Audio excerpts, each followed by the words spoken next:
bonjour.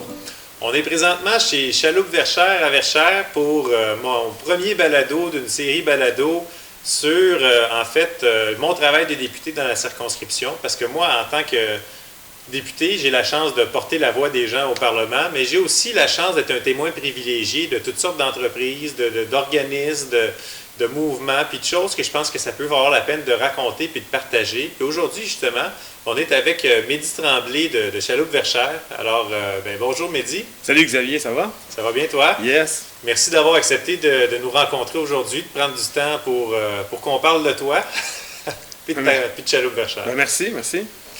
Peux-tu nous parler un peu de c'est quoi Chaloupe Verchères en fait? Chaloupe Verchères est une compagnie historique de fabrication de bateaux à Verchères. La compagnie fondée par Timothée Desmarais en 1871. Ensuite, sa fille Eva a repris la relève. Et ses deux gars, tout le temps sous le nom d'Eva Desmarais. Et Normand Goyette, en 1996, a racheté et a cédé sa place à Charles-Émile en 2011 pour la reprendre dans l'entreprise. Et moi, il y a 3 ans, en 2018, je me suis associé avec Charles-Émile. Donc là, on parle d'une entreprise de 150 ans d'histoire. C'est quand même quelque chose. Effectivement. Toujours vivant, jamais fermé. C'est bon ça. Puis en 150 ans, j'imagine que l'histoire en fait de la chaloupe ici à Verchères a évolué. Peux-tu nous parler un peu de c'est quoi la chaloupe Verchères pour Verchères? Puis un peu l'histoire aussi des autres chalouperies, si tu peux nous en dire un peu. Bien, au début, il y avait 17. Il y a eu jusqu'à 17 chalouperies à Verchères. Le début de la chaloupe Verchères, c'était une chaloupe en pin pointu, qui était une pointue, parce qu'il n'y avait pas de moteur thermique. On se déplaçait à rame. C'était le moyen de commercer ici sur le fleuve, que les gens allaient pêcher, seiner, aussi aller chercher le commerce du bois. C'était des camions à l'époque, les chaloupes, tout à rame. Et avec les années de l'apparition du moteur thermique, la chaloupe a changé. On a coupé le tableau arrière, on a mis un tableau arrière. Les chaloupes ont un peu changé, mais ça a tout le temps été un moyen de transport et un moyen de développement économique aussi pour le Québec, parce que dans les années 50, 60, l'apparition, il y avait les clubs de chasse anglais. Après, il y a eu les pourvoiries. Toutes les chaloupes venaient quasiment d'ici. C'était la Verchères typique qu'on connaissait un peu partout au Québec, qui était produite à Verchères. Ah, c'est ça, puis il y a eu quand même 17 chalouperies, hein, c'est pas rien. Donc, c'est-à-dire que puis Verchères, ça a grossi depuis le temps, mais c'est-à-dire que la chaloupe, c'était comme. C'est de ça que le monde vivait à Verchères, là? C'était le moteur économique de la ville, effectivement, puis de la région. Puis avec le quai, j'imagine les chaloupes sortaient par le quai, puis ça s'en allait sur le fleuve. Il y en a eu par bateau un peu, sinon c'était par le train. Il y avait 2 chalouperies aux côtés de la traque de chemin de fer, puis eux, ça roulait, ils faisaient beaucoup. Et ici aussi, ça produisait beaucoup. C'est ce que je comprends. Toi, tu es pas mal la plus vieille chalouperie, là. Et puis il y en a plus d'autres aujourd'hui, là, dans le fond. Il reste le bâtiment ici a 90 ans. Puis la généalogie, c'est 150 ans qu'on fête cette année de chaloupe.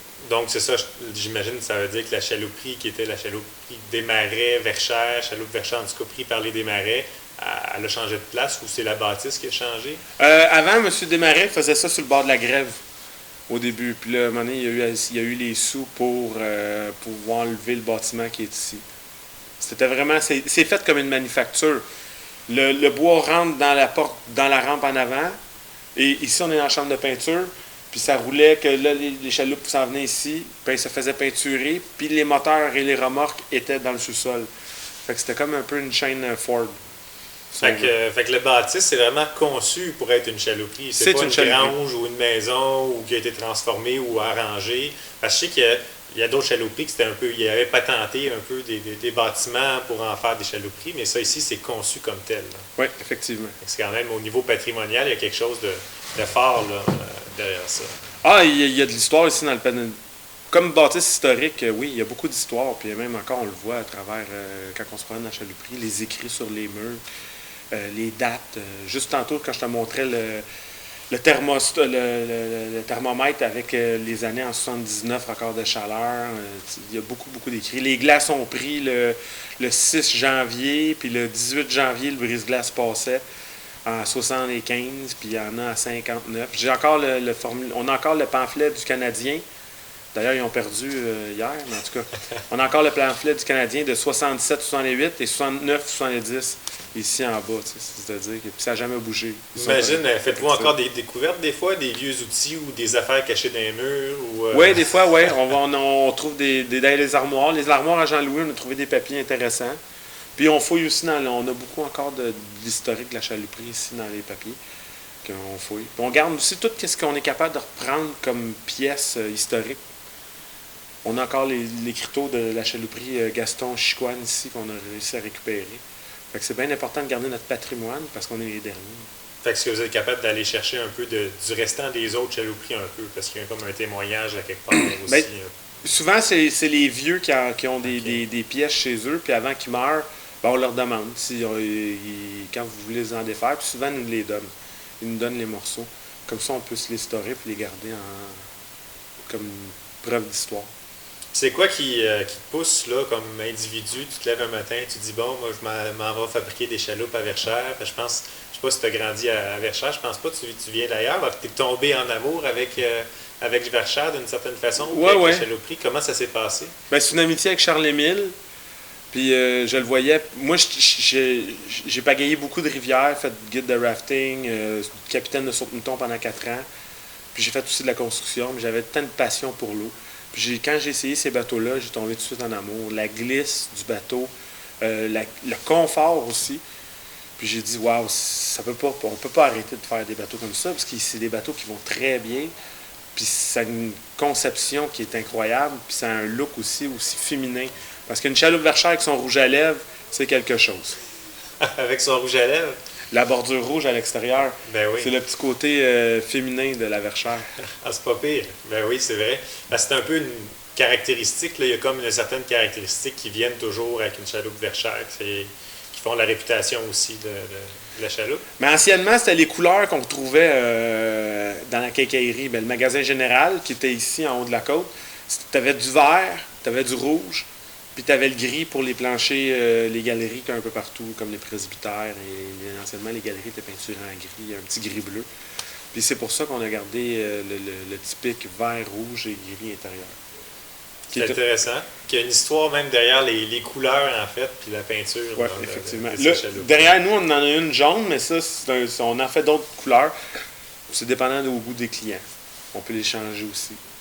Comme elle, c'est un bateau neuf, la cliente, elle la veut blanche, avec une bordure rouge. Puis fabriquer des chaloupes, j'imagine que ça prend une certaine expertise. On ne s'improvise pas fabricant de chaloupes. Tu dis que tu as été sur la construction avant. Je parlais à ton collègue, ton collègue d'affaires là, tantôt, puis lui me disait que tu y avais apporté beaucoup de connaissances au niveau des bateaux, mais que lui, il connaissait davantage le côté ébénisterie, fait que d'une certaine façon, ça se complète. Mais comment est-ce qu'on devient un fabricant de chaloupes? J'imagine que c'est pas tout le monde qui sait faire ça. Bien, on a été chanceux. La chaîne de savoir a tout le temps perduré.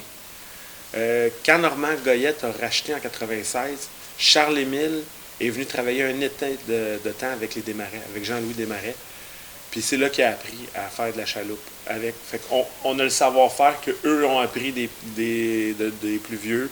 Fait que la chaîne n'a jamais brisé. Puis là, c'est moi qui reprends aussi une partie du savoir-faire. Puis là, on a des nouvelles stagiaires, Pamela, qui va venir travailler avec nous autres, puis elle va apprendre aussi à faire du bateau. Fait qu'on essaie d'inculquer, c'est bon d'avoir une relève, puis de garder notre savoir-faire ici au Québec. C'est quand même très important, ça. Ben oui, non, tout à fait. Je suis pas mal d'accord avec toi. Puis, on dit souvent aujourd'hui que, tu sais, les chaloupes, on s'en va chez Canadian Tire, ça va être une chaloupe en plastique, en aluminium. Peut-être qu'il y a d'autres magasins qui en vendent, là. Mais, puis il y a la chaloupe, on va dire, la vraie. Tu sais, celle-là qu'on a ici, la Verchère en bois, fabriquée à la main. On s'entend que c'est pas la même affaire, là. Peux-tu nous expliquer un peu c'est quoi les différences entre les deux? Bien, la chaloupe, le plastique, c'est qu'il n'y a pas d'entretien, mais c'est pas vrai que la durée de vie est aussi longue qu'une Verchère. Une Verchère, de temps en temps, oui, il y a besoin d'un coup de peinture, mais les bateaux, on en a encore présentement qui ont 30 ans sur des pourvoiries, sont entretenus régulièrement. Puis c'est un bateau qui a une stabilité accrue, dû à son fond lisse, un fond plat, très, très stable. Donc, d'ailleurs, Michel Lahaye, il y a une 18 pieds transporteur, 2 gars, toi puis moi, il sort des varveaux, pêcheur commercial, puis la chaloupe vient se cambrer, puis elle ne chavire pas. Tandis qu'une chaloupe d'aluminium, elle va passer. pour la même grosseur de bateau. C'est très, très stable. Puis quand on pêche, vu le bois, ça fait un effet silencieux. Tu échappes ton agrès de pêche dans le fond, ça fait juste poc. Ça fait pas de biling, banang, banang. Fait que pour les pêcheurs à la mouche, c'est un bateau qui est plaisant. Puis vu c'est pas un bateau très pesant, mais vu son poids, il se déplace moins facilement avec le vent qu'une chaloupe en aluminium sur un lac. Fait que tu as plus de stabilité. Quand tu es dans ton trou de pêche, tu as plus de facilité à rester sur place. Fait que c'est comme quand même pas mal d'avantages. Puis il y a aussi la fierté d'avoir une pièce de patrimoine entre les mains, là, d'avoir acheté de quoi de fait chez nous, qui est de qualité, puis qui dure longtemps. Puis en plus d'être une chaloupe qui, comme dit, plus stable, qui peut avoir plus de matériel. Puis à la limite, pour les amateurs qui ont peur de chavirer aussi, ben, c'est bon, mais aussi parce que je veux pas les conditions dans lesquelles tu te déplaces, ça peut être un avantage.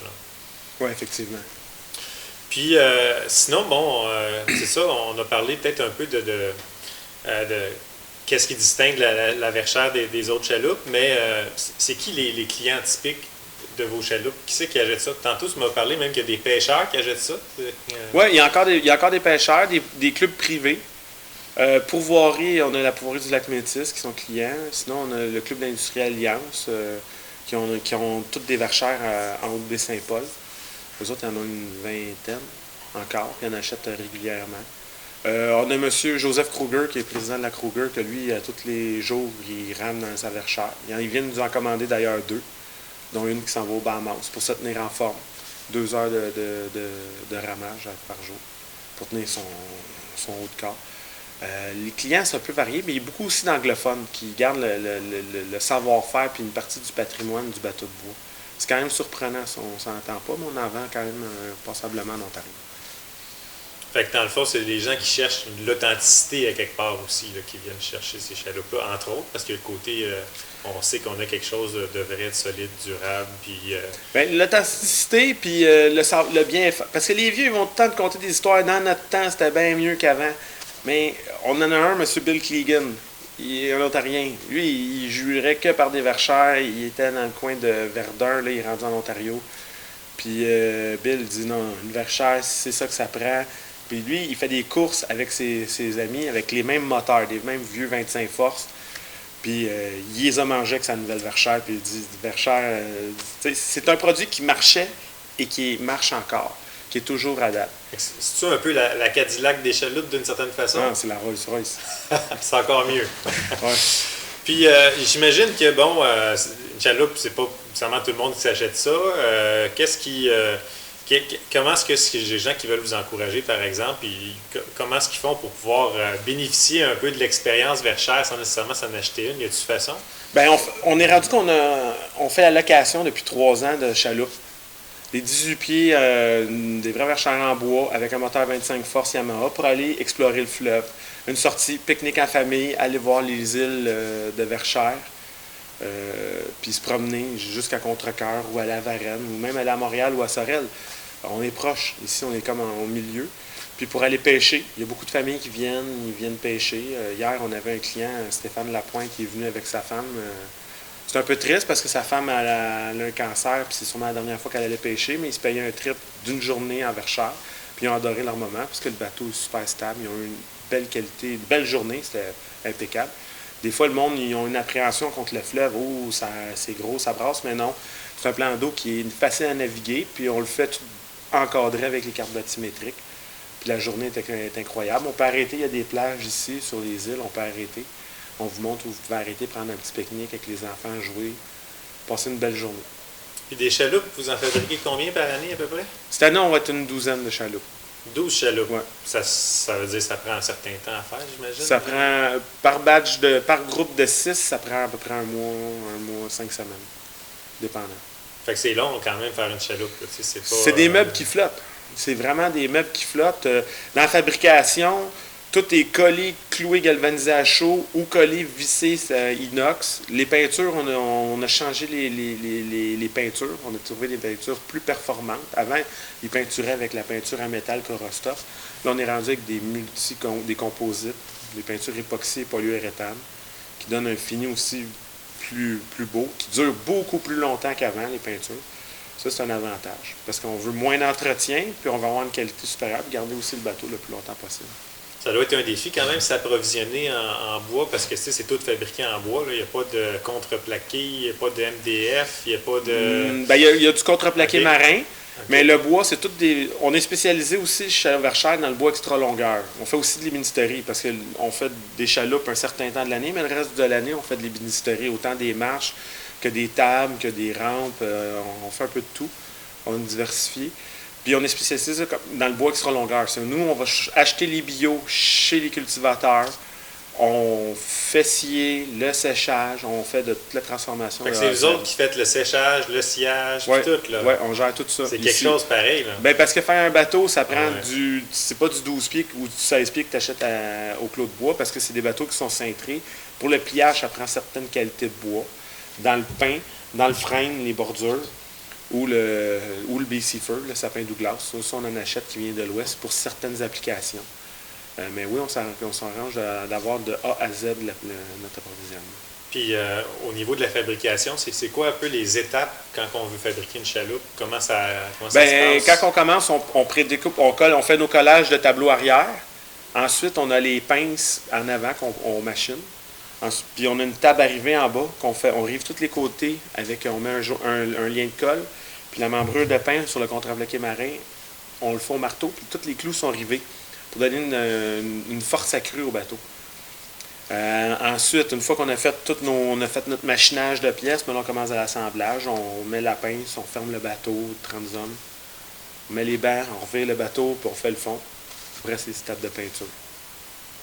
C'est intéressant quand même, de voir que ça prend un mois, c'est quasiment un bébé. Là. Quand tu fais une chaloupe, tu te rappelles de ta chaloupe, puis je veux dire... on en fait 6 en même temps, puis oui, on s'en rappelle, mais on essaie tout le temps de les faire encore mieux qu'on les faisait. Si on a le bien faire, que ça dure longtemps, ça c'est important pour nous, qui perdure dans le temps. Puis que les clients, plutôt que d'acheter 2, 3, 4, 10, ils vont en avoir plusieurs, ou bien c'est qu'ils vont être, disons, ils vont communiquer aux voisins, là, ils vont répandre la bonne nouvelle. Là, c'est un peu créer la réputation aussi à travers de ça. Vous disiez tantôt, c'est ça que vous faites d'autres choses aussi, là, parce que j'imagine qu'on ne peut peut-être pas vivre à temps plein. Ou est-ce qu'on peut-tu vivre à temps plein en faisant des chaloupes? Plus maintenant, parce que on a monté la qualité, puis avant, c'était différent la fabrication, c'était en pain. Puis là, la clientèle change, notre clientèle vieillit aussi. Puis on s'est fait oublier dans l'histoire, les gens. Puis c'est un peu notre défi de rester en vie. Puis fait pour garder la chaloupe puis garder notre patrimoine actif, mais on fait aussi de la construction, de l'ébénisterie, l'architectural, des rénovations, tout, mais juste dans l'ouvrage de bois. On ne touche pas à tout ce qui est autre que le bois. On ne fait pas de J-Proc, ni de mélamine ou de MDF. C'est vraiment spécialisé ici, l'atelier pour le bois. Vous avez l'outillage, vous avez l'expertise, les connaissances. Pourquoi pas ajouter des cordes à l'arc qui permettent de faire vivre ça un peu d'une certaine façon. Sinon, je ne sais pas, est-ce que vous avez des anecdotes à raconter ou des choses spéciales qui vous ont arrivé dans la place? Dans la place, il y a de la vie, en tout cas, ici, là. Non, mais le bâtiment, il est tellement vivant parce qu'il y a quand même 90 ans. Beaucoup de gens ont passé une partie de leur vie, une grosse partie, même plus qu'à la maison ici. Puis des fois, tu te rends compte que, wow, tout ce que c'est l'histoire qu'il y a dans le bâtiment. Quand tu t'assis sur le bord du poêle à bois l'hiver à la fin de la journée, puis on prend le temps de jaser ensemble, on se rend compte que, ouais, on est chanceux, privilégiés d'être ici. Puis on sait qu'ils sont encore ici avec nous, les petits vieux. Il y a de l'action, Dans le sens, tu as un peu les esprits des anciens maîtres chaloupiers là, qui vous accompagnent dans vos affaires. Là. Ah ouais. Ils nous donnent un coup de main. Des fois, ils ne sont pas d'accord, mais en tout cas, ils n'ont pas leur mot à dire encore. C'est bon. Puis sinon, j'imagine qu'il doit y avoir des curieux qui viennent faire leur tour parce que veut pas, la chalouperie ici est placée en plein milieu du village, juste au bord du fleuve, pas loin du quai. Tout comme moi, quand je prends une marche à Verschère, on dirait que je ne peux pas m'empêcher d'aller juste... Avant, même là, j'ai la chance, on est en dedans, on est dans la bâtisse, mais vous autres, vous la faites vivre, vous la gardez vivante d'une certaine façon. Mais je suppose que ça arrive des fois que du monde vienne sonner à la porte ou vienne cogner pour dire hey, « je peux-tu venir voir » ou « venir vous parler » ou... Ah, effectivement, on avait beaucoup de visiteurs. Là, avec la municipalité, d'ailleurs, on la remercie, on a fait un programme que de visite touristique. Si les gens veulent venir visiter la chalouperie, il faut qu'ils s'inscrivent à la municipalité. Puis c'est avec un guide qui fait la visite du vieux Verchères. Et aussi peuvent venir dans la chalouperie se faire expliquer qu'est-ce qui se passe, puis comment on fabrique les bateaux. Alors, non, c'est apprécié. Mais là, on n'accepte plus les visites, puisque souvent, on se faisait trop déranger. Puis on n'était plus capable de travailler. Ça, c'est comme un peu une partie plate. Mais les gens viennent nous donner de l'amour, mais en même temps, au lieu de finir à 5h30, on finit à 7h. Fait que des fois, c'est ça. Mais là, on a décidé de couper les visites, puis juste les faire encadrer avec la municipalité. Ben, c'est pas pire. Avec les gens, au moins, vous autres, ça vous permet de travailler, faire vos affaires sans être dérangé tout le temps, mais le monde a quand même accès au patrimoine et à la valeur que ça a. Fait que, en tout cas, c'est super. Ben, peut-être, sinon, j'imagine que dans une entreprise qui est très nichée comme la vôtre, puis aussi dans une bâtisse comme qui a de l'histoire autant que ça, puis vous avez dit tantôt, ben, votre défi, c'est de continuer à vous faire connaître à travers ça. C'est quoi les défis principaux qu'il y a chez Chaloupe Verchères pour les prochaines années? Qu'on ne se fasse pas oublier qu'on est encore en vie, puis la Chaloupe Verchères est toujours vivante, puis d'actualité. Ça, c'est notre défi. Souvent, on pensait que ça n'existait plus, puis non, c'est garder à se faire connaître. C'est pour ça qu'on fait aussi des événements comme notre tournoi de pêche qu'on fait, pour dire, hey, on fait tirer une chaloupe d'ailleurs qui a une valeur de 6 500 $ au celui qui a le plus gros sac de poissons. Puis on essaie de garder notre commerce en vie. Pour pas qu'on parte dans l'histoire comme juste une légende, mais qu'on reste actif pour perdurer ça, puis que nos enfants peuvent se reprendre. Aussi, il y a une partie que c'est nos enfants qu'il faut qu'ils reprennent la compagnie. Si c'est pas les miens, que ce soit d'autres ou de ceux qu'on va former, parce que c'est important de garder notre patrimoine fait ici, puis pas qu'on se soit juste un souvenir. Garder ça vivant, continuer à transmettre ça. En tout cas, c'est une belle expertise qu'on regarde, parce que souvent on n'y pense pas, mais le jour où il n'y aura plus personne qui va en faire, on ne saura plus comment faire. T'sais. Donc, il y a comme un trésor aussi de savoir que vous avez à travers ça. Alors, ben, merci beaucoup de nous avoir accueillis. Je ne sais pas s'il y avait d'autres choses que tu aurais aimé ajouter avant de terminer. Non, c'est cool. Complet. Ouais, super. Merci, Xavier. Ben, merci, c'était bien apprécié. Puis, en tout cas, j'espère que les gens auront apprécié notre petite rencontre aujourd'hui. Puis, ceux qui aiment ça, qui auront aimé ça, ben, vous pourrez peut-être suivre les autres rencontres, les autres émissions qu'on organisera pour la suite à la découverte de la circonscription, des acteurs d'ici, mais aussi au combat que je mène en tant que député. Merci. Au revoir.